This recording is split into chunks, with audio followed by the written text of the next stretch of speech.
Acelera aí apresenta Fala Aí, um papo sem filtro sobre gestão, empreendedorismo e comunicação. Bem-vindos ao Fala Aí, mais um episódio aqui do podcast do Acelera Aí, focado em você, empreendedor,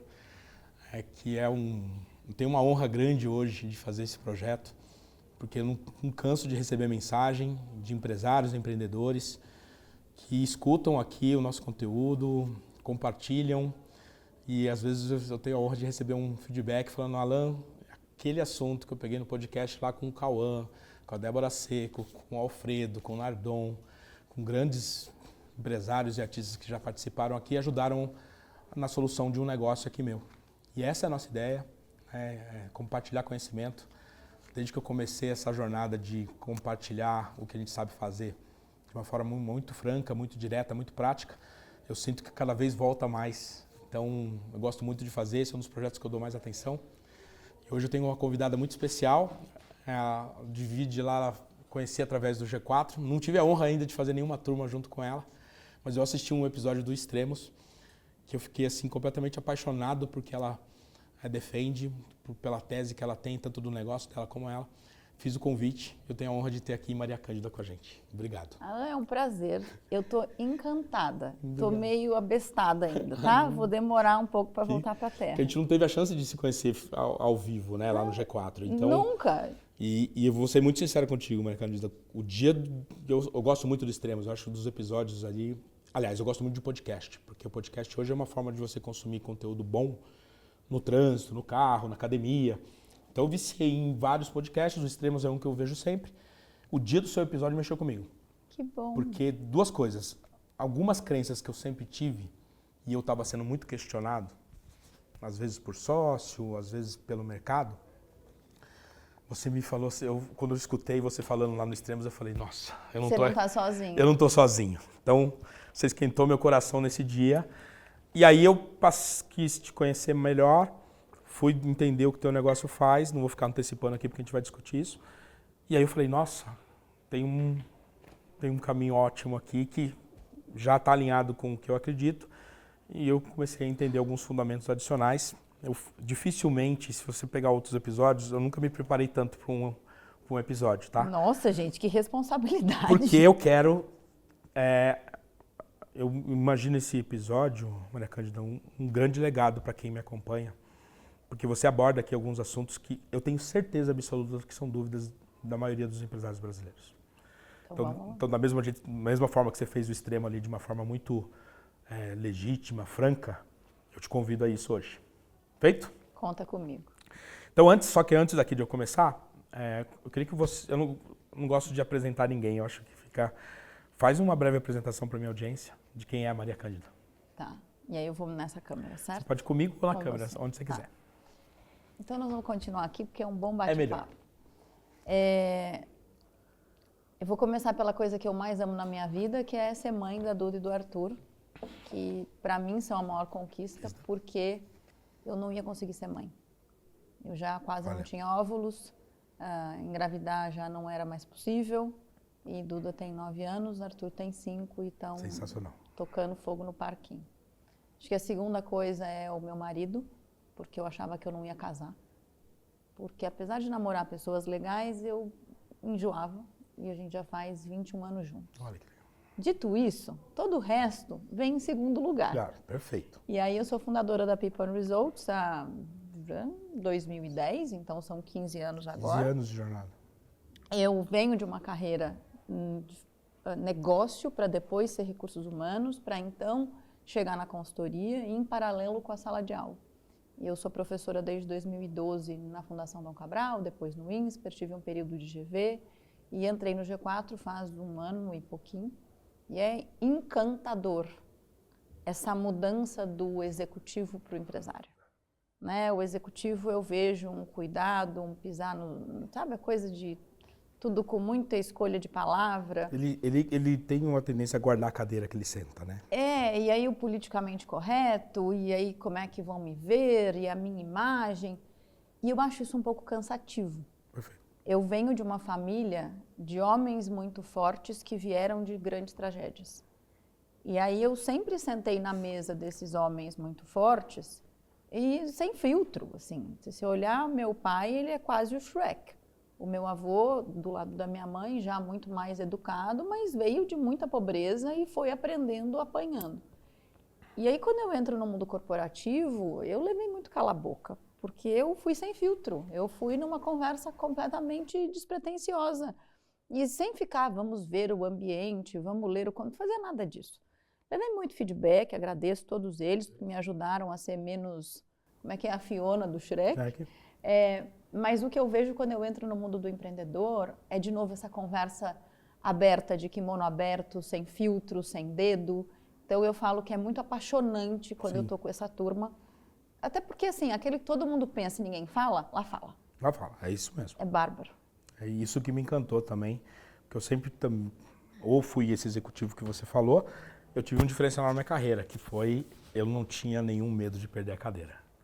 Então, acho que isso ajuda muito. A minha carreira acelerou muito, exatamente por isso, porque eu queria realizar. E quando você quer realizar, você tem que passar por cima. Eu brinco, a minha audiência sabe sempre, talvez você não conheça, uma das campanhas mais lembradas da história do varejo brasileiro é o Quer Pagar Quanto da Casas Bahia. Todo mundo lembra, essa campanha tem mais de 20 anos que ela foi pra rua. Se você perguntar hoje na rua, as pessoas lembram. Olha tipo que loucura. Tostines. E ela não iria pro ar se eu respeitasse as regras corporativas, porque o jurídico falou para não fazer, compliance na época falou para não fazer, que podia dar isso, podia dar... Era um monte de não. Eu fui superando todos os nãos para colocar ela na rua. Então, por quê? Essa ousadia, né? Porque eu não tinha medo de perder a cadeira. Então, como executivo, depois que eu virei empresário, isso foi vezes 10. Mas eu nunca tinha tido a chance de ter essa experiência com outros, né? Porque aí já montei minha agência, e aí como prestador de serviço é sempre um jogo diferente. Quando eu entrei no G4 como aluno, porque eu tinha lançado a Acelera I e me senti solitário, né? Porque eu entrei no mundo da tecnologia sem... Como é que eu crio um negócio baseado em tecnologia se eu não entendo disso? E aí eu falei, cara, eu quero conversar com outros empreendedores e lá, aí é essa sensação que você teve. A cabeça faz assim, né? E aí, falou que o G4 ele mexe com todo mundo. É não isso. importa como é que você chegou no ecossistema, mas você não sai igual. E me viciou, aí depois que eu fui aluno em 2020, 2022 eu também virei mentor e por mais que a gente não tenha agenda, deve ser a mesma situação que a tua, sempre que é possível eu abro agenda para estar lá e ter exatamente essa experiência, ver outros empreendedores com o kimono aberto, sem nada. E aqui eu quero começar a nossa jornada de hoje. Tem algumas perguntas para ti. A primeira delas é, extraindo aí da tua tese, a estratégia como rainha, o erro fatal. Eu amei quando eu li isso, que é a gente querer começar pela cultura. Existe um mando de gente aí, consultor que nunca criou nada na vida, que defende que a primeira coisa que você tem que fazer é estabelecer a cultura antes de você ter a estratégia do seu negócio. E eu já fui algumas vezes criticado por isso, e quando eu li você falando, eu escutei, depois me aprofundei e li sobre a sua tese sobre isso, Maria Carolina, falei, gente, que bom, né? E eu queria que você falasse sobre isso para a minha audiência. Claro. É assim, ó. Qualquer negócio, ele só existe se tiver um mercado. Perfeito. Acho que a única exceção são as empresas públicas criadas, mas empresa, né, de pessoas mortais que tem que pagar conta, precisa de um mercado. Se eu não tenho mercado, não tem negócio. Então, a primeira coisa é, que mercado é esse e como é que eu vou servi-lo? E isso tem a ver com estratégia. Então, qual é o caminho que eu escolhi para servir, né, essa figura? E aí, a cultura é como eu faço as coisas por aqui. E o que eu mais gosto é o que as pessoas fazem quando o chefe não está olhando. Então, se eu tenho uma cultura desalinhada da estratégia, a estratégia nem nasce, já morreu. Então, eu preciso que essa cultura sirva a estratégia. O que significa que toda vez que o mercado muda, eu preciso ajustar a minha estratégia. E eu também vou ter que ajustar a cultura. E aí a gente entra num lugar que é, se a cultura é composta de uma série de elementos, entre eles os meus valores inegociáveis, você pode descobrir que os teus valores não têm compatibilidade com o mercado que você escolheu. Eu tive uma aluna há muitos anos atrás do segmento de transporte, de logística, e ela disse, eu entrei neste segmento porque o pai teve uma questão de saúde e rapidamente teve que sair, e ele não ia ter volta. E ela falou, me dei conta, ou me deparei com um mercado altamente prostituído em relação a pagar bola, pagar fiscal e pagar. E ela falou, isso para mim é impensável. E num dado momento ela falou, eu tive que decidir se eu ia continuar e eu ia fazer um jogo limpo ou se eu ia sair daquele mercado, porque me corromper estava fora dos meus valores. Se ela não encontrasse uma forma de fazer isso, porque ela encontrou, né, ela joga limpo e no final ela mostrou que isso é possível, mas se ela descobrisse, ó, não é possível, se eu não pagar bola, se eu não molhar mão de fiscal, o negócio não vai, ela ia ter que sair disso. Então, você tem uma questão do valor inegociável do empreendedor, que precisa ter clareza disso até para falar, isso eu faço, isso eu não faço. E aí, quando eu tenho clareza disso, eu começo a escolher o meu negócio como empreendedor. Mas se eu escolhi o negócio, o que o negócio, aquele ecossistema, aquele mercado, aquela concorrência pede, não me fere, né? Aí eu começo a construir uma cultura que vai entregar essa estratégia. Mas não quer dizer que a cultura está para me servir. Eu estou aqui para servir a estratégia, que está para servir o mercado.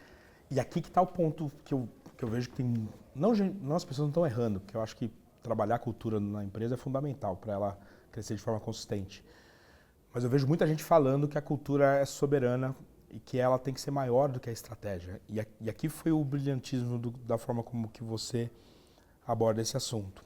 Então, para quem está nos escutando ali agora, me equilibra isso, né? Poxa, eu estou ali, meu negócio está crescendo rápido. Eu vou até traduzir o que aconteceu comigo com o Acelera aí, né? Eu tinha a Pulse, que tinha um negócio já estável, crescendo de uma forma mais orgânica, e aí de repente cria um negócio que dobra de tamanho todo ano, com um ritmo de crescimento absurdo, e eu perdi completamente a cultura ali do negócio, porque também a gente cresceu no epicentro da pandemia via home office. Então você imagina, muita gente contratada que eu nem conhecia. Quando a gente voltou para o escritório, eu percebi ali e eu vivo isso agora, nesse momento, ainda existe um desalinhamento de cultura no Acelera aí, pelo fato dela ser uma empresa de 6 anos, que cresceu muito rápido, diferente da Pulse, que já é um negócio mais estável. E aí muita gente fala, não, você tem que corrigir a cultura. Eu falei, não, eu tenho que alinhar, deixar mais claro para todo mundo qual é a estratégia do negócio, que ainda as pessoas ainda não entenderam, e consequentemente, aí eu coloco os valores e coloco a cultura nisso.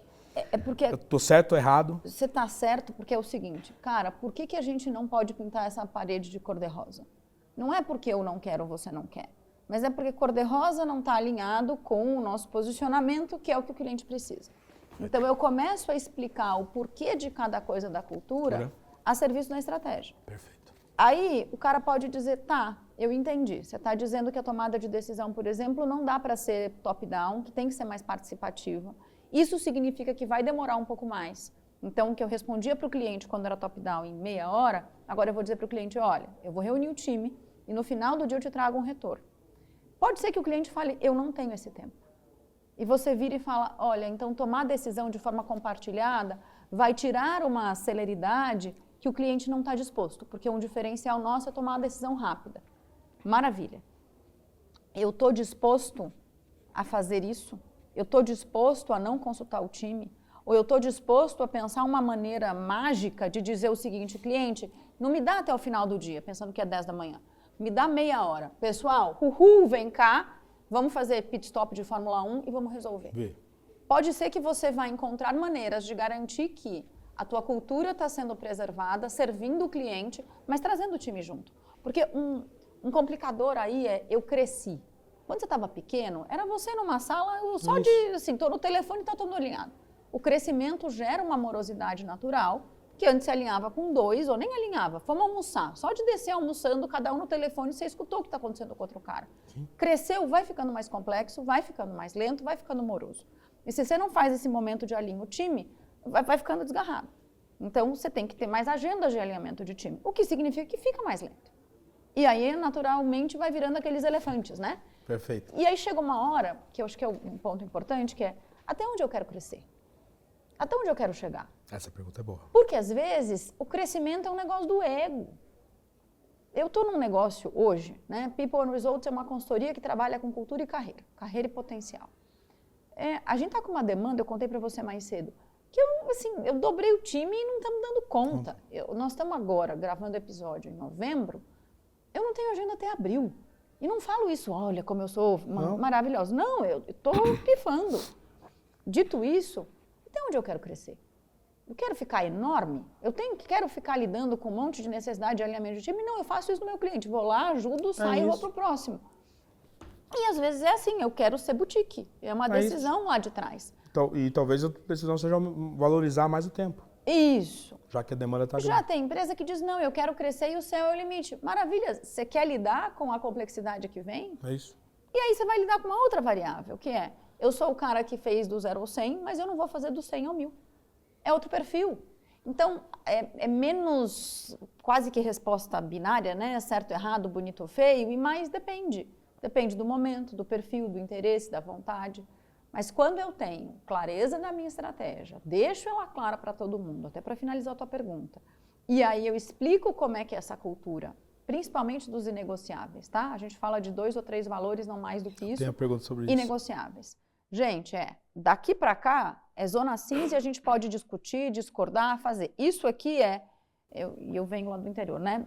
Meu pai vem do interior, então eu falo que lá da roça de onde a gente vem, aí mijou para fora do pinico, tá fora. Tá fora. Se a pessoa feriu o valor, não tem, veja bem, não, tá fora. É negociável. E este pedaço é onde talvez as pessoas estejam falando que a cultura é soberana. Mas ela só é soberana se ela está a serviço da estratégia.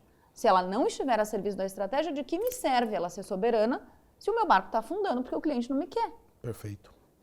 Vou ser muito transparente aqui hoje porque eu estou vivendo exatamente esse cenário que você passou. Nos últimos 2 anos eu fiquei muito focado no growth. Aí teve uma situação que eu falei, cara, deixa eu rever o processo aqui, dentro do meu negócio. Processo que eu iniciei o Acelera aí lá na fase de scale up, que foi 2023, que em 7 etapas eu tinha o serviço inteiro da Acelera aí entregue, hoje virou 18. E eu não vi acontecer. Foi exatamente por isso, porque as áreas foram ficando grandes, cada um pensou mais em defender o seu território e não o território do cliente. Quando eu olhei isso agora, eu falei, gente, vocês estão de brincadeira, em 2 anos a gente saiu de 7 processos para 18 para entregar o mesmo conteúdo.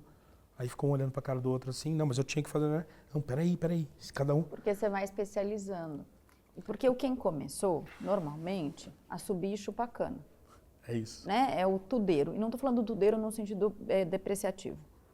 Meio que assim, normalmente quem começa vai e dá conta, né? Meio polvo, né? 200 braços. Aí você descobre que não tem 200 desses para fazer igualzinho e dar conta de tudo. Então você começa a dividir o trabalho em... esse aqui só recebe, esse aqui só processa, esse aqui... E aí a coisa vai ficando burocrática. E tem um perfil que gosta disso. É isso. E tem perfil que não gosta. Um dos motivos de eu não querer crescer nesse sentido é porque eu não quero lidar com essa burocracia. Agora, os tais dos executivos, lá da minha outra sala de aula... eu sou especialista em logística de processo, eu sou especialista em compliance. Em operar essa... E tá tudo bem. Essa coisa. E precisa. Mas tem empresário que não gosta disso. Eu fiz um estudo há 2 anos atrás, comparando, mas eu nunca publiquei. É bom que eu estou falando disso, tem um negócio aí bacana. Cara. A diferença de personalidade do empresário para o executivo. O executivo é da conformidade, da continuidade, da consistência. O empresário é da ousadia, é da ruptura, né? Por personalidade mesmo, a diferença é real. Por isso que quando você profissionaliza, você vai trazer alguém que vai enquadradar necessariamente a empresa. Perfeito. E aí esse empresário vai dizer, eu já quero ir para o próximo, eu quero, né, a ousadia, eu quero desbravar. São perfis distintos. Se a gente sabe isso e consegue falar, olha, até aqui eu vou, daqui para frente eu tenho que pôr outra pessoa. É isso. E porque eu vou em outro lugar. Perfeito. Você começa a sair de sofrimento e ir para a felicidade. Eu descobri um termo sobre isso, Cândido, aqui, que eu vou aplicar aqui. Já é um recado aqui para o time ao vivo no podcast. Que quando acontece isso, principalmente nas empresas que nasceram como uma startup, às vezes o fundador liga o modo fundador. Uhum. Ele liga o modo fundador, volta um pouco para a operação. Peraí, pessoal, entendi que para crescer a gente teve que fazer isso, só que a gente virou uma estatal. Uhum. Então vamos agora modo fundador de novo, vamos pensar como startup de novo, vamos simplificar o que não precisa. E eu vou fazer isso aqui dentro de casa em 2026. Eu já comecei o diagnóstico, eu já percebi que com os 18 processos eu consigo deixar com muito mais controle que a empresa precisa ter, entendo isso, a gente saiu um negócio de 5 milhões de faturamento para 100. Mas não preciso ter 18, dá para fazer em 10. Então, mas eu estou ligando o modo fundador, que é trazer para quem está aqui como executivo esse pensamento mais, espera aí, gente, a gente precisa, Eu sou não pode fã esquecer. de olhar o pêndulo. Quando você olha o movimento pendular, você consegue ver, e isso não é meu, tá? Eu esqueci o nome do autor agora. Mas a empresa começa grãozinho de areia, eu basicamente tenho que ver se alguém me quer, consegui o primeiro cliente, todo mundo faz tudo, Emitiu a primeira nota, vamos embora. fazer virar. Então, consegui minimamente ter mercado, aí eu percebo que a casa é uma zona. Então, eu venho para dentro e eu vou arrumar a casa. Vou definir quem faz o quê. Aí, então, agora a gente consegue vender mais, porque eu aumentei custo fixo, né? Eu coloquei processo. Então, eu fico fazendo um vai e volta, e não é um vai e volta assim, ele é um vai e volta assim, né? Subindo. Meio, Subindo. exatamente, circular, aonde você vai focar para fora, aí você percebeu que o de dentro não acompanhou, volto para dentro, arrumo, aí arrumei direitinho, agora quer dizer que eu preciso... Então, você está falando, 2026 é um ano que eu vou olhar para dentro. Bom. Porque eu cuidei de fora, tá ótimo, mas aqui começou a Mercado ficar... existe. Não tá funcional. É isso aí. Ficou pesado, então vamos deixar mais lean. Aí quando você deixar arrumado, você vai falar, eu não coloquei tanto peso assim. Não é que você ignorou o comercial, mas agora eu posso dar um próximo boom no comercial. Aí depois você vai falar de dentro. Eu falo que é meio adolescente, né? Tô com barba, mas a voz tá fina. Perfeito. Ou eu tô com a perna comprida, mas o braço tá curto. Você vai sempre ajustando. E é um equilíbrio dinâmico. Aprendi isso num podcast que eu fui com a Tatiana Loureiro, que eu fiquei, uau, adorei esse termo. Você sempre está buscando o equilíbrio. Aí você chega, desequilibra outra coisa, e aí você está sempre ajustando. Pessoal, vocês estão vendo que esse episódio de hoje aqui é praticamente uma mentoria. Segunda pergunta aqui, que eu adorei essa tese, né? O teste da demissão. Descobrindo se os valores são reais ou se eles são os valores de parede. Eu vejo muita gente, e aí eu vou falar, e inclusive vamos colocar nessa cesta, porque não dá para não se colocar, que é muito bonito a gente escrever os nossos valores inegociáveis, colocar isso como uma definição, que é super importante, porque as pessoas entendem a cabeça do como a gente pensa, mas, de novo, não consigo ver na prática os empresários tomando a decisão a serviço da estratégia baseado nesses valores. Me fala um pouco disso que eu achei genial. Tá. O que é valor? Valor é o que você não abre mão. Como é que eu sei que você não abre mão? Porque se alguém ferir, você manda embora a queima-roupa. Então, uma coisa é o que você gostaria que fosse valor. Outra coisa é o que é valor de verdade. E eu sempre faço o exercício, e que agora até o Thales postou essa semana, eu falei, aprendeu direitinho. Pega os últimos 10 demitidos que você demitiu na tua companhia. E aí, pouco importa se é Ana, Maria, João, Felipe, né? Mas coloca esses nomes para te guiar e vai atrás da causa raiz. Por que exatamente eu demiti essa pessoa? E não dá uma respostinha, falta competência, desalinhamento cultural. Vai no específico. Mentiu, roubou, enganou, falsificou, recebeu o feedback, continuou sem entregar, trazia informação que não era precisa e você sentou, explicou e tinha uma lentidão cognitiva. Você pode colocar coisas do tipo, olha, ele não vota no mesmo partido que eu, então eu quero mandar embora. Seja honesto, tá? Aí você anota isso e você vai percebendo o que se repete. Aquilo que fez você demitir, não é depois de um tempão de chance, tá? Aquilo assim, fez, mandei embora, isso é valor inegociável. E aí, a partir do momento que eu tenho clareza disso, eu não devia ficar dando chance no meu valor inegociável. Porque se eu fico dando chance, é a tal da laranja podre que vai apodrecendo o resto. E aí, quando você vai olhar, isso aconteceu comigo no ano passado. Você não reconhece mais a sua companhia. Ou você não quer mais estar lá dentro. Eu sei da importância dos rituais. E eu tenho, mesmo sendo muito pequeno, a gente já tinha rituais muito claros. E eu me dedicava, nas minhas férias, para montar o evento de planejamento, evento de final de ano, assim, eu punha uma energia enorme, parecia que era meu casamento. Eu dedicava até... não tem cliente meu que não tenha a minha inteira dedicação. Eu dedicava igual para todo o time. E aí começou a tal da laranja podre e reclamava e fazia cara feia e tem uma postura de entitlement que me dá nos nervos. E eu, não, mas a pessoa tem potencial, porque a pessoa é boa e eu vou dar feedback. Chegou uma hora que eu falei, eu não quero estar no meu evento. Eu não quero fazer o meu evento. Eu não quero chamar as pessoas, porque o planejamento estratégico do meu time, a gente faz na fazenda da minha família. Eu recebo as pessoas na casa dos meus pais. Sensacional. Chegou uma hora que eu falei, eu não quero ter essas pessoas aqui. Falei, passou do ponto. Passou do ponto, eu peguei... Não, e aí eu estou num processo, justamente, tiramos laranja podres, e agora nós estamos no processo de quando começa alguém, eu falo, deixa eu explicar. Aqui, não. Ah, mas eu falei, não me vende politicamente correto. Tanto que no meu processo seletivo hoje eu pergunto. Eu comunico. Aqui, refrigerante, eu não reembolso. De ninguém nunca. Porque eu sou contra refrigerante porque eu gosto dos seus joelhos. E eu gosto dos seus ossos. E eu quero você trabalhando comigo por muitos anos. Então, se eu simplesmente fizer vista grossa, eu estou sendo condescendente, né? Estou sendo, não é condescendente a palavra, eu esqueci a palavra Cúmplice. Estou sendo cúmplice, exatamente.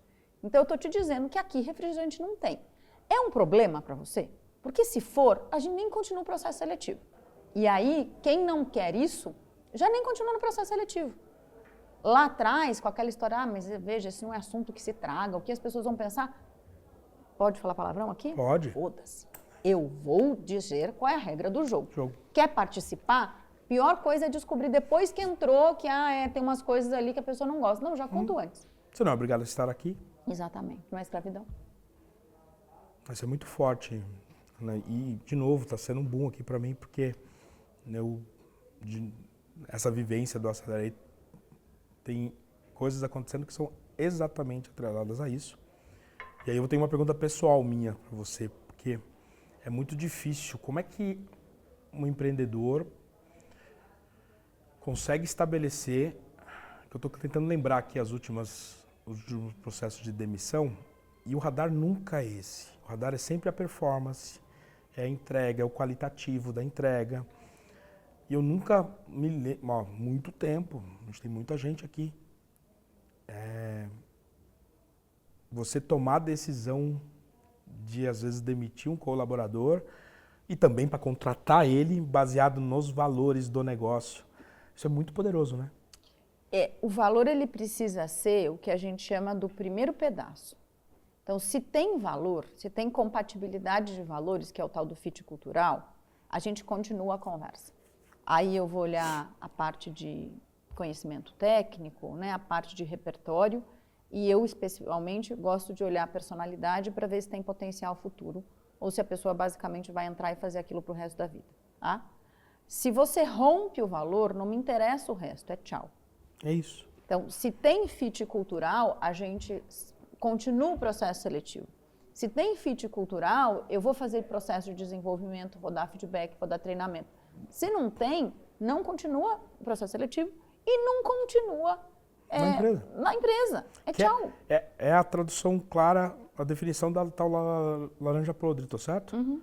Quando você não demite porque o cara performa, mas ele não tem o alinhamento e ele cria o desalinhamento a partir disso, certo? A partir do momento que eu deixo um cara aqui dentro da minha empresa, só pelo critério de performance, e ele não tem nenhum alinhamento sobre os valores, ele está destruindo o valor todo dia, certo?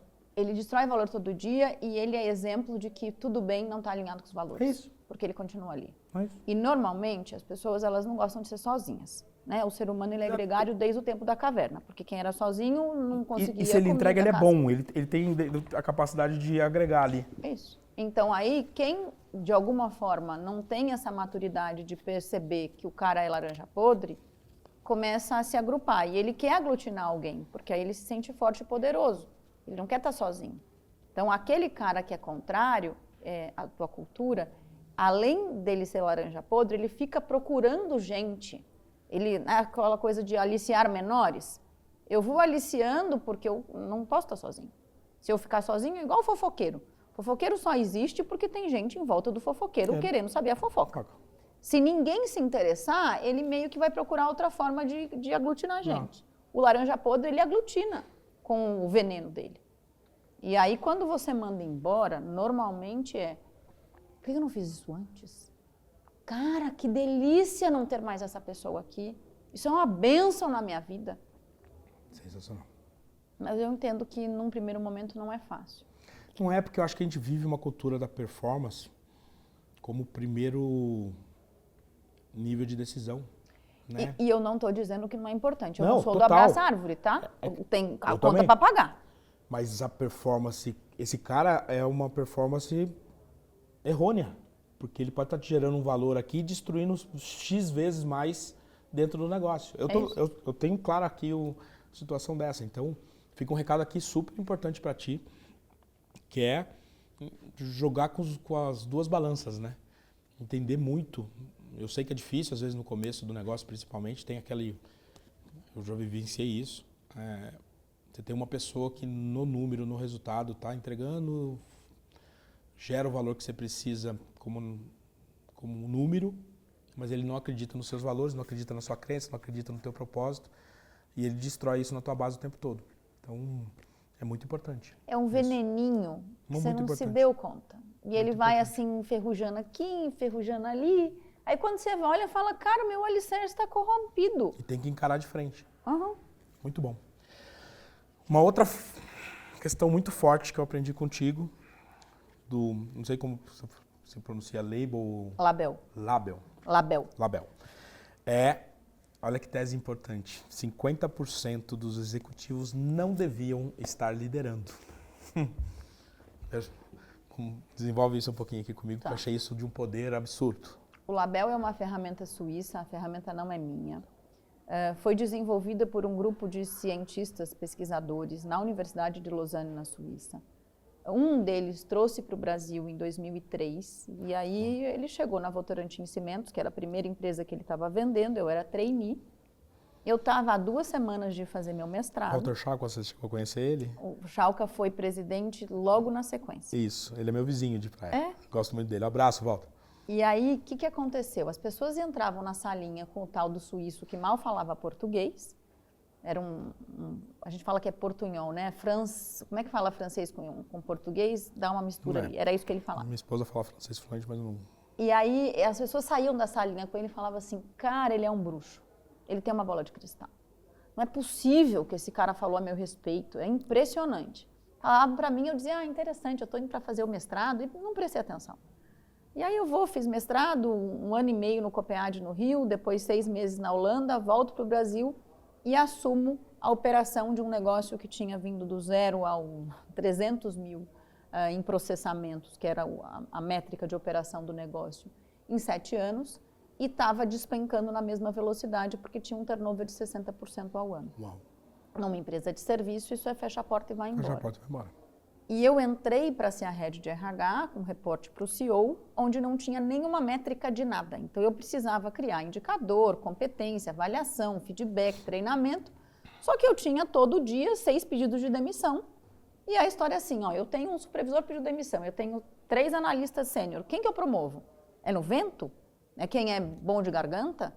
Falei, eu preciso de uma ferramenta que me ajude a tomar decisão. E aí eu comecei a investigar as ferramentas do mercado. E aí um cara que era o nosso conselheiro falou, tem uma ferramenta suíça. Eu falei, do cara da bola de cristal. Pus na lista. Legal. E comecei a investigar o que tinha de ferramenta no mercado. E foi assim que eu descobri a diferença entre ferramenta que olha comportamento aprendido e personalidade, que não é a mesma coisa. Personalidade é o nosso núcleo duro formado na primeira infância, uma vez formado, a menos que você tenha a situação de trauma, a personalidade ela é estável. O comportamento aprendido, você vai, foi aprendendo a respirar, escolher as palavras. E por que personalidade faz tanta diferença? Se eu tenho um desafio compatível com o meu natural, eu nado a favor da correnteza.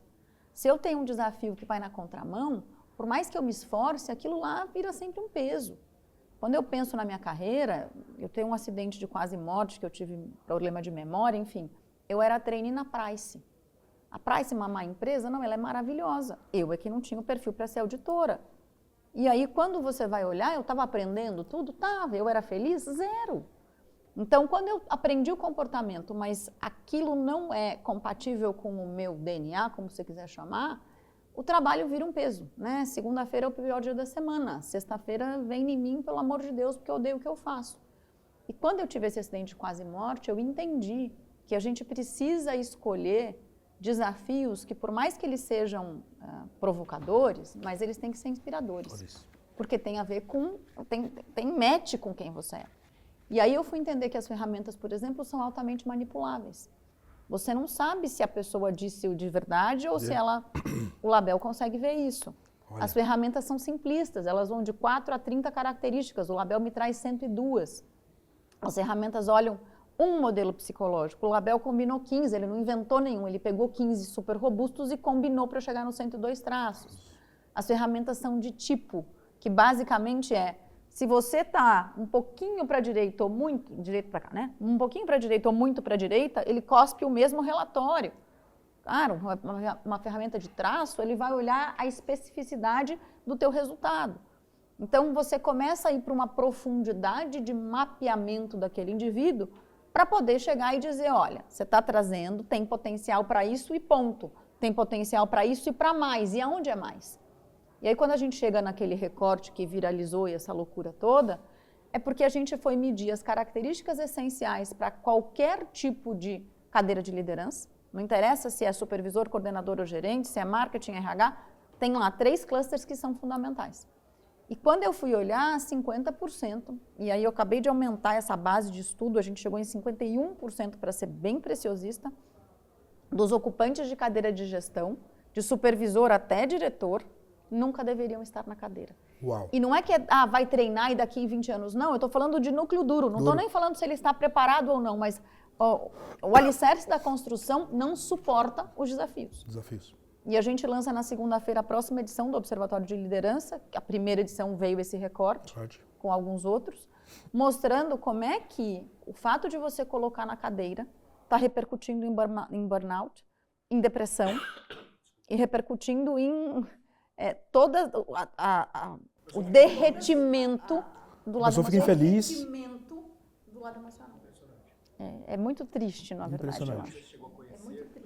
Eu tive, não sei se chegou a conhecer, depois eu não tive mais contato com essa ferramenta. Era uma ferramenta americana que chamava PI, Predictive Index. Foi na época que eu fiz o growth absurdo da Casas Bahia, a gente triplicou de tamanho em 1 ano. E a qualidade dos vendedores ficou muito ruim. E aí eu fui buscar uma solução na época, que era entender exatamente qual que era o comportamento comum dos vendedores de sucesso. Para ser o gabarito. Para ser o gabarito. E aí chegou numa triste notícia que o perfil de 102 perfis, que era o do PI, acho que era isso, só o 10, eu lembro até o número, só o 10 e o 25, eu era um 25, perfil 25. Eu até falo que eu sou vendedor até hoje. Que tinham essa base sólida que, se ele tivesse nessa função, ele ia performar 3 vezes mais do que a média.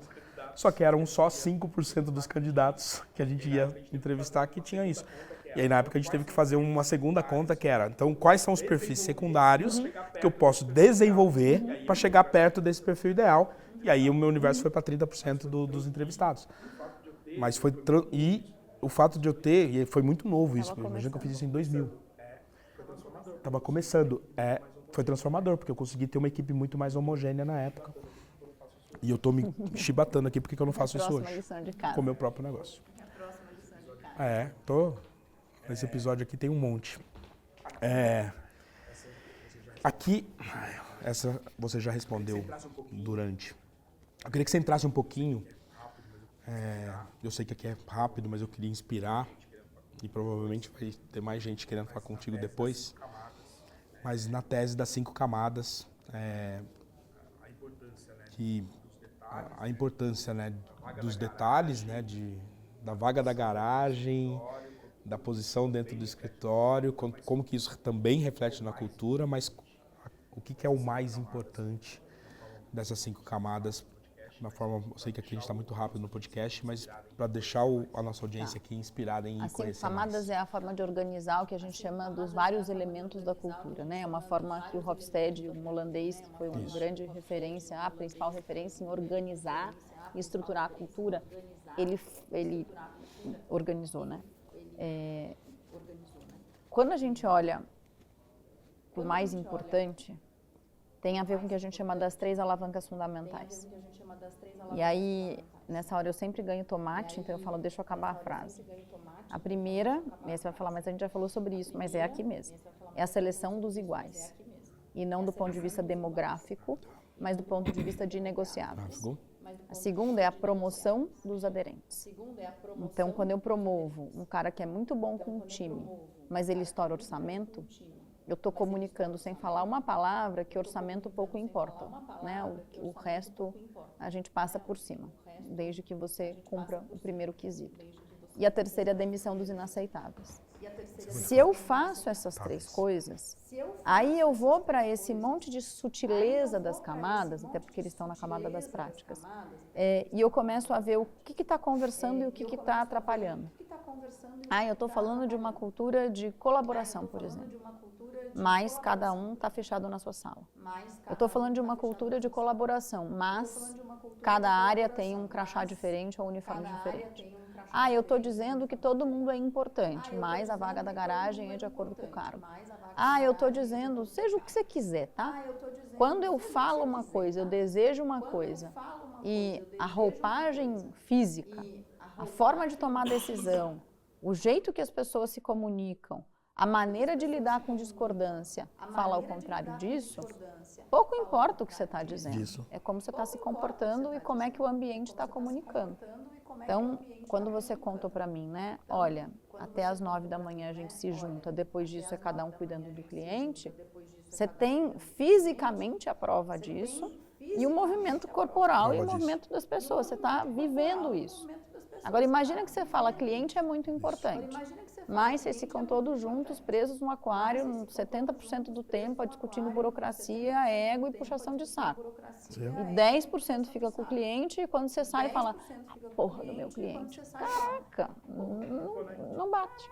Tá? Não conecta. Perfeito. Eu tenho um exemplo dessa semana. Um dos empresários que eu mais gosto de trocar com ele é o Luciano Hang, lá da Van. E ele estava fazendo uma cirurgia aqui em São Paulo essa semana.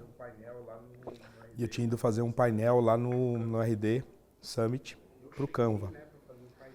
E eu cheguei, né, para fazer o painel, comecei a ver um monte de gente com a camisa da Havan, que é a camisa amarela, com a frase lá do Brasil e tal. E não tinha como não reconhecer aquilo. Aí eu liguei pro Lucas, né, falei, Lucas, você foi com uma comitiva lá na RD Summit? Ele falou, não, porra, é a primeira vez que a gente levou todo o time pra lá, né? Devia ter umas 30 pessoas da Van. Mas o que eu reconheci? A camisa. Olha, é muito forte. É um detalhe. E aí depois, quando no telefone, ele falando ali, desejando melhoras rápidas para ele, ele falou, e eu dei esse feedback para ele, ele falou, é isso, Alain, isso faz diferença. Eu tô com essa camisa toda. E aí a pessoa que não se afina, não se alinha... Porque no mundo de hoje, o cara até quer estar ali num evento desse, é uma camisa Hering, com uma frase falando do nosso país. Isso é cultura. Então, a camisa, no caso deles, é um símbolo. O ir todo mundo vestido junto, ele entra num ritual. Porque faz parte dos nossos momentos juntos estar com a camisa, e a camisa que está dizendo que a gente defende o Brasil. E o fato do próprio fundador usar a camisa, porque às vezes o fundador fala isso é importante, mas eu não visto. Eu não uso. Não é. Uau. Aqui também eu gosto muito. Como é que a gente pode quantificar para o empreendedor, Maria Cândida? Como é que a gente pode quantificar para o empreendedor, Maria Cândida, a cultura como arma competitiva? Tudo a gente copia. Deixa eu só complementar aqui, porque eu já vi grandes empresários falando que, ao meu momento, eu não vou investir nisso porque não é diferencial competitivo. Isso é tiro no eu já vi grande, CEO grande falar isso na mesa. É a mentalidade lá de trás, que a cultura é papo de RH. E é papo de abraçar árvore. Isso. Não é. Por quê? Isso. Você copia o banco. Fui no mesmo banco, sou cliente do mesmo banco. Como é que é a linha de crédito? Você copia software, todo mundo compra qualquer software. Você copia agência. Eu vou também na mesma agência. Você copia imobiliário. Você copia o prédio. Mas você não copia. Você copia a campanha de marketing. Você copia as cores. Você copia, mas cultura você não copia. Sim. E aí eu gosto muito de relembrar, porque o povo deu uma esquecida, o que a maioria dos empresários queria fazer até uns 10 anos atrás, talvez um pouco menos, quando falava em, eu preciso dar um choque de gestão na minha companhia. Eu queria pegar um ambeviano. Vou trazer alguém com a cultura Ambev para vir aqui e fazer, né, esse... Eu lembro dessa fase. E um monte fez isso. E são poucos os casos que deram certo. Tentando lembrar a consultoria que ancorou muito nisso. Falcone. Uma consultoria que era especialista nisso. Mas tudo bem. Falcone, isso aí. É porque eles... Cresceu muito nessa época porque ela defendia que ela trazia o processo Eu adoro a Falcone. Ambev para o E eu negócio. adoro a metodologia deles e eu acho que ela faz uma coisa que não é só Ambev, tá? Mas eles andavam muito juntos nessa época. Um cresceu com e pelo outro. E a gente tem um cliente agora que está implantando o Falcone e não tem nada a ver com cultura Ambev. Ele simplesmente usa os métodos, processos, rituais de gestão, uma questão de meta, orçamento base zero, a coisa de rodar PDCA, de tudo ter plano de ação, de ser metrificável. Gestão, mais do que modelo Ambev. Mas naquela época, como quem tinha era Ambev, ela era a referência disso. Aí você vai lá, pega o executivo, traz, e aí ele fala, não, esse custo nós vamos cortar, esse seu tênis não dá para ser assim. Epa, chefe, esse seu relógio... Opa, você vai mexer no meu queijo? Não te quero aqui. E aí você começa a perceber, primeiro, a cultura não está aqui para te servir, a gente falou disso mais cedo. Segundo, você é vidraça. O que você faz como empreendedor está todo mundo olhando. Então não dá para falar, olha, eu vou tirar privilégio dos outros sem tirar o meu. Você tem que ser referência, um pouco do que o Zema está fazendo ou fez em Minas Gerais. Né? O básico dele, eu sou exemplo. A terceira coisa aqui é que a cultura, não existe uma cultura certa e uma errada, ponto. Ela tem que servir a tua estratégia. A tua estratégia é diferente da minha, eu vou ter uma cultura diferente da sua. Vamos pegar um hospital. Dá para falar de faca na caveira? Sangue no olho? Não. Você quer uma gentileza e um acolhimento no hospital e na escola dos seus filhos lá com 5 anos de idade, que você não quer num banco de investimento. E essa noção, normalmente a gente não tem. Quando eu entendo isso, cultura não é papo de RH.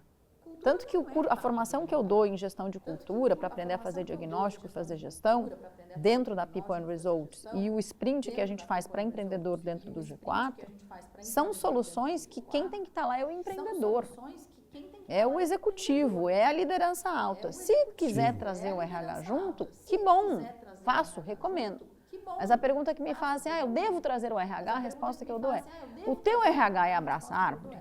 Teu RH é assistencialista que vai discutir a cor da fitinha da festa do final do ano? Se for, nem perca seu tempo.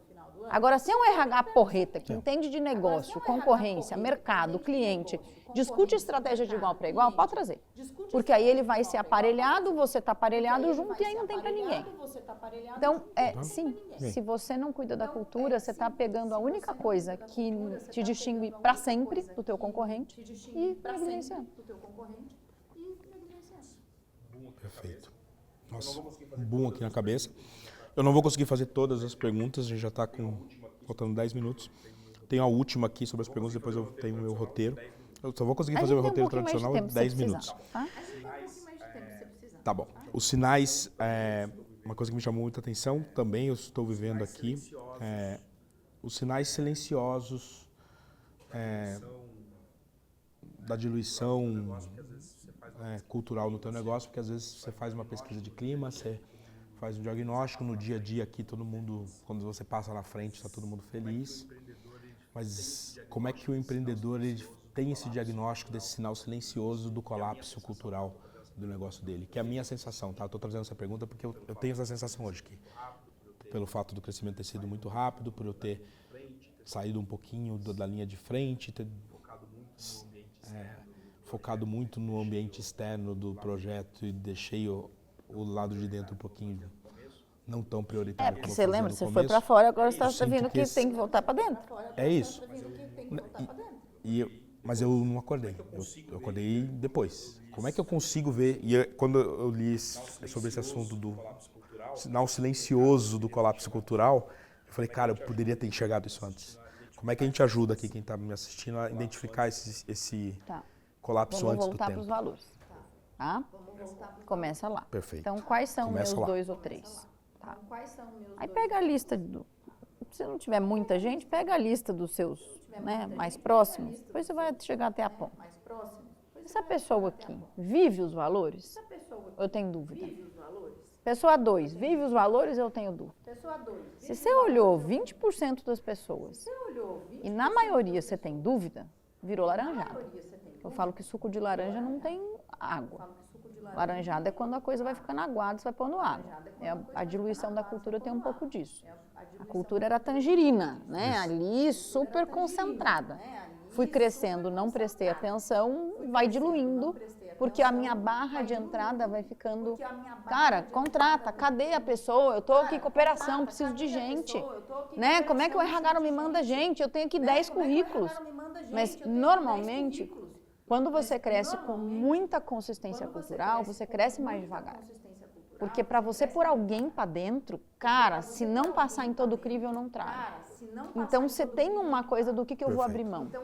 Eu vou ser mais flexível com a consistência cultural, em nome de crescer mais. Depois eu volto e vou fazer um pente fino e vou demitir. Ou não, eu vou crescer mais devagar, mas é porque eu quero garantir consistência cultural o tempo todo. Não é que eu trago o Google sempre, tá? Mas eu acho que esse pedaço do Google é importante.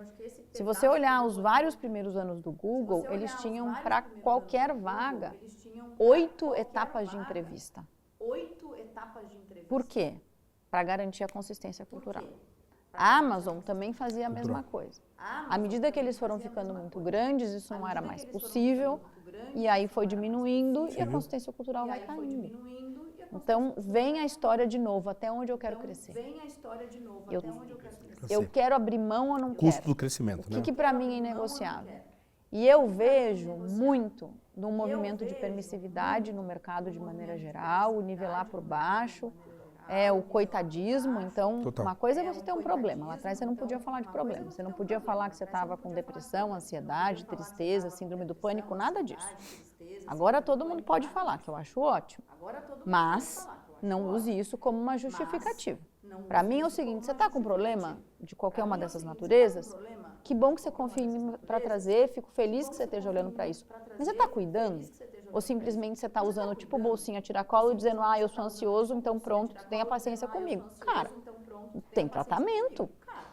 Eu venho de uma avó que foi atropelada aos 25 anos. Ela teve a perna esmagada, ela estava grávida de 8 meses e ela perdeu o bebê. Então ela perde o bebê e a perna. Numa condição de vida bastante simples. Tá? Quando alguém vem dizer para mim, mas é porque você não sabe o que é ter dificuldade, eu falo, eu sei.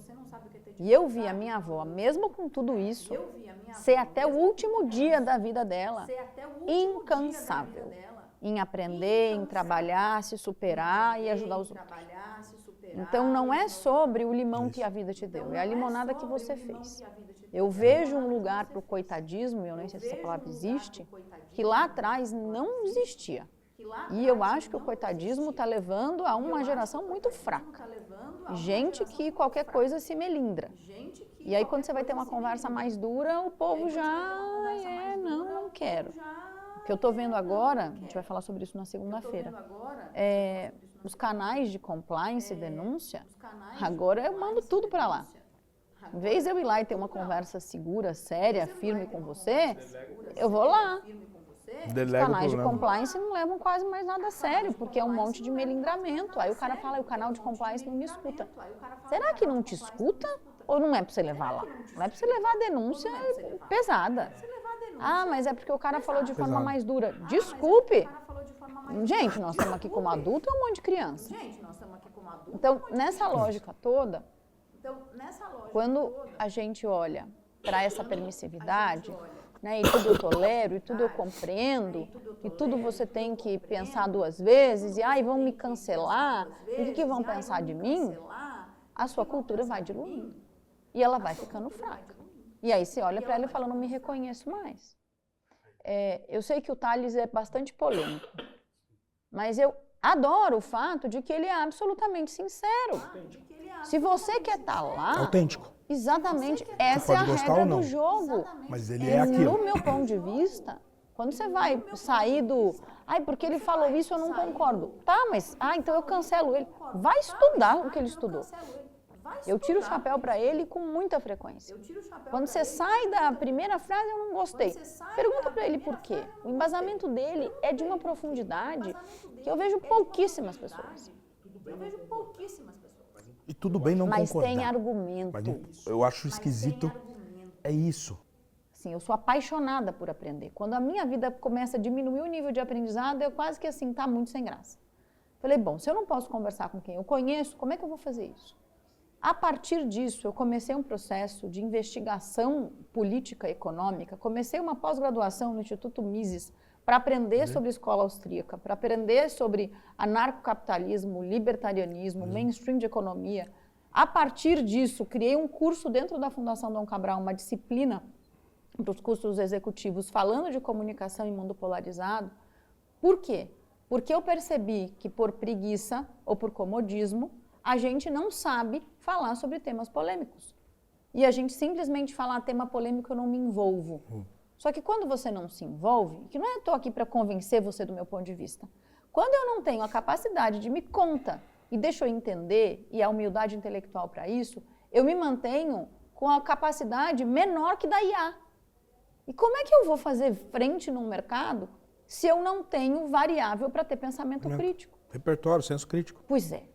Então eu tenho brigado muito por isso, por conversas mais instigantes. Não quer dizer que elas são confortáveis. Nunca será, mas não precisa ser briga.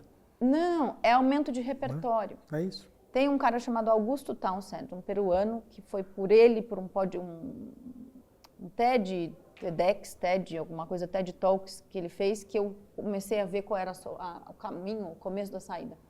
E ele fala, o maior valor de um debate entre pessoas que pensam diferente não é quem ganha e quem perde, mas é quem assiste e descobrir uma quantidade de variáveis que não tinha parado para pensar. Exatamente. Eu virei rata de todas essas discussões. Quem está debatendo? É gente com profundidade ou é um monte de achismo? Cara, eu assisto loucamente, eu vou para todas as minhas ginásticas, caminhão, corrida, escutando isso. Sensacional. E aí esse lugar a gente pode levar para dentro das empresas. Ter culturas de questionamento, de profundidade, mas não de permissividade e nem de nivelar por baixo. Perfeito. Porque isso super recado afunda. aqui. Eu estudo muito política também, porque eu acho que a política ensina muito sobre comunicação. Não trabalho, não tenho nenhuma conta pública por uma premissa minha, uma coisa inegociável minha. Mas eu vou deixar meu livro, tem um capítulo do livro que poucas vezes eu fiz política, eu fiz por propósito. E fiz exatamente onde a gente pôde colaborar muito, foi exatamente nisso, de você estar disposto a, não por um comodismo, por uma moda, você aceitar que você vai fazer trabalho em cima de uma rejeição de um outro candidato, que a gente está discutindo isso. Né? E sem ter convicção do que você gosta. Você discute a rejeição. É sobre o que eu não quero, mas e o que você quer? É isso. E o que você sabe disso? E o case que eu deixo no livro é exatamente sobre isso. Já quero ler. Quando a gente trabalhou sobre o que quais eram as entregas, foi um sucesso. As pessoas entendem quando você faz de um jeito certo. Então, que incrível. Gratidão por todo esse compartilhamento. Vamos para a retinha final aqui. Tem uma pergunta que eu sempre faço, Maria Cândida, que é, eu gosto do meu convidado falar um pouquinho de uma forma também sem filtro, tá? Quase como um feedback. O que você entendeu, o que você viu, o que você acha do nosso projeto, do Acelera Aí. Eu tive a chance de contar muito rápido, mas eu queria muito te escutar sobre isso. Alan, quando eu não gosto, eu falo que eu não gosto, Eu tá? sei, por isso que eu tô te perguntando aqui. E não vai ter corte, hein, gente? Eu achei impressionante como é que você pega algo que era inatingível para 99% das empresas e você torna isso possível para o menor dos empreendedores. Então é um negócio que você fala, revolucionou. Ao mesmo tempo tem um cuidado de garantir quem que eu estou colocando, porque sim, é fundamental isso, senão o projeto morre. E você mata a fonte de tudo. Exatamente. Que é a autoridade que o artista pode emprestar. Ele não vai colocar porque ele vai queimar. A questão da reputação dele é o mais importante. Então a gente tem que cuidar muito. Você fez um negócio que assim, eu fiquei, uau, isso é incrível. E dentro de uma leveza no ambiente, sabe? De uma coisa tão gostosa. você entra e sai daqui com energia limpa, você entra e sai daqui leve, né? É trabalho sério, mas não é máquina de moer carne, então é uma delícia isso. A gente sabe que a gente tem muita coisa para corrigir ainda, acho que isso é o mais importante, mas escutar você, que é especialista nisso, falar isso para mim me dá uma energia extra. É uma delícia, eu fiquei encantada. Obrigado. Você, assim, quase que um mundo que eu não tinha visto como é que ia juntar. Você juntou o injuntável, isso é incrível. Até hoje, para você ter ideia, não tem. Eu procuro toda... eu sinto falta de ter um concorrente que faça exatamente igual e eu não tenho. Porque faz a gente crescer. Eu adoro concorrência. E eu falo que eu tenho um mato alto sempre na minha frente, porque ninguém passou antes por onde eu estou passando. E é difícil, é muito difícil. Mas a gente segue aí firme. A gente teve a chance de contar em Harvard esse ano o case, e eu sempre defendia, isso é legal compartilhar contigo, que a gente era o Netflix da publicidade. Aí um outro falou, não, você é o Airbnb, porque, poxa, hoje se eu quiser passar o final de semana numa mansão, eu consigo. Eu falei, é uma visão diferente. Se eu quiser ter acesso à Glória Pires, eu consigo. Consigo, então também era uma visão, mas aí veio um aluno brasileiro lá de Recife, que está no MIT, brasileiro. Ele falou, não, você nem se ligou ainda no que vocês estão fazendo lá. Eu falei, fala. A maioria das startups unicórnio brasileiras, elas são muito eficientes, mas elas não são uma ideia original, é uma ideia que eles transformaram, colocaram tecnologia. Não, o seu é original. E ele falou, você pode ser o primeiro unicórnio brasileiro com uma ideia original. Autoral. Uma ideia original. Aí eu falei, cara, olha que legal a visão. É espetacular o que a você visão está fazendo. diferente. Espetacular. Então, obrigado pelo feedback. Eu fiquei encantada. Tem mais uma pergunta que faz parte do nosso roteiro, que é o falar invertido. O que é o falar invertido? Você faz uma pergunta para mim agora. Eu não preparo justamente para isso. Quero que você... Qualquer curiosidade. Momento que você pensou em largar tudo. Oxe, já teve isso? Muito boa essa pergunta. Não teve um momento só, não. Eu acho que a gente passa por tantas... 2022 foi um momento. Um dos. Porque eu apostei muito num caminho, trabalhei por esse caminho e fiquei meio com vontade de não acreditar mais no país. Depois eu entendi que apesar de quem estiver lá, a gente vai sempre fazer a diferença e vamos que vamos. Mas o momento mais duro foi o a criação do Acelera Aí. Eu tinha a Pulse, um dos clientes que era muito representativo, mais de 50% do negócio, da noite para o dia, vende a operação, quem assume colapsa o negócio muito rápido, entra numa RJ, além de eu perder o cliente que era muito faturamento, deixa uma dívida grande nessa RJ, que o meu caixa não estava preparado para isso, e eu praticamente perdi o negócio do dia para a noite. Ou seja, você tem que ter os seus ovos em várias cestas. É isso. Não, e foi a decisão de trazer escala para uma indústria que nunca teve, foi a origem disso. Falei, cara, eu não vou mais transformar minha experiência e deixar ela concentrada em poucos clientes. Vou pegar o que eu sei fazer e escalar. Não sei como, mas eu vou... Meu primeiro cliente era 42% do meu faturamento. E eu falava, é tão quentinho aqui. Mas toda a lição que eu tive de empreendedor era um pouco parecida com isso. E eu passei um final de semana, Maria Cândida, desistindo do negócio. Então, vou mandar 80% embora, vou enxugar, vou não sei o que, né? E na segunda-feira eu fiz o contrário. Fiz exatamente o contrário. Em vez de demitir 70, a gente demitiu o mínimo. Peguei o time que estava ali pronto, culturalmente alinhado, tudo. Falei, cara, não posso perder isso. E a gente virou para essa estratégia e foi o que deu origem ao Acelera Aí. Que legal. O momento de desistir, a gente acabou transformando nisso. Você pivotou no meio da maior dor. Foi. Que legal. Foi muito difícil. Obrigado. Eu te agradeço muito. Compartilhar adorei com tanta sinceridade, com tanta... Eu conheço muita gente que às vezes não entrega tudo. Você não... Como eu te estudei, você entregou tudo.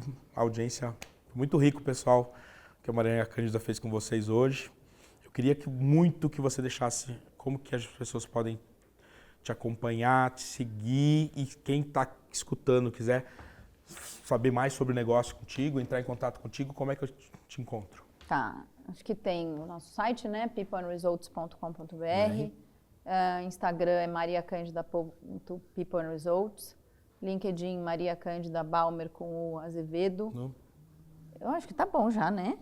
Acho que sim. É isso que tem.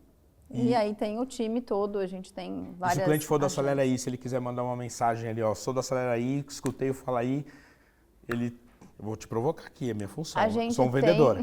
Então, se ele te mandar uma palavra-chave que ele vai ter acesso ali a alguma coisa especial para conversar com o seu time, Ele escreve painel e a gente coloca ele no próximo painel para conversar sobre o Abel. olha só, gente, arranquei aqui. É. No começo da conversa ela não queria fazer nada, então manda lá para um dos canais da Maria Cândida a palavra painel, que você vai ser convidado para participar, vai ser riquíssimo. Vai ter um segunda-feira agora? Esse de segunda Nessa não? segunda-feira a gente tem a segunda edição do Observatório de Liderança. Tá.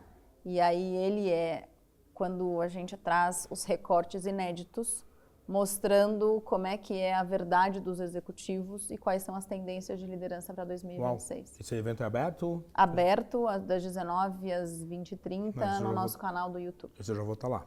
Então, Não te vamos espero. perder. Se o episódio vai sair depois, vamos fazer um recorte disso e vamos publicar no perfil da Acelera aí para as pessoas não perderem isso não. Tá bom. Gratidão, cadê o presente da...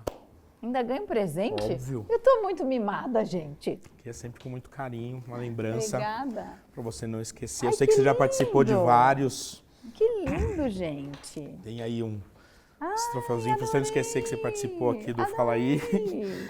O Tem- seu livro. Tem o meu livro. Adorei.